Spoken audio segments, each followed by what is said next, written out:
रेमा पापा चाय तो अभी तक गर्म ही है ना? है? ये अंडों की प्लेट कहाँ चली गई? हद हो गई है, कहाँ रखी थी?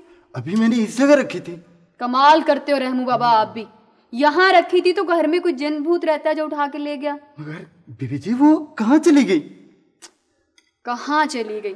हद करते हो रहमू बाबा, कहीं खुद तो चट नहीं कर गए? अल्लाह माफ करे, इस उम्र में हद हो गई है इस उम्र में। क्या मैं सब पागल है? ये देखिए बीबी, ये प्लेट थी वो। तो इसका हलवा कौन खा गया?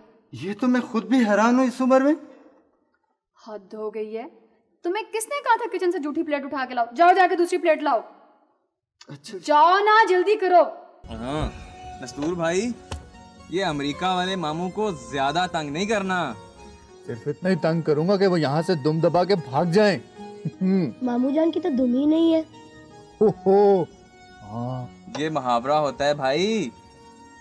यार नस्तूर, आधी छुट्टी में जरूर आना, क्रिकेट खेलेंगे। मैं जरूर आऊंगा मेरे नन्हे दोस्त।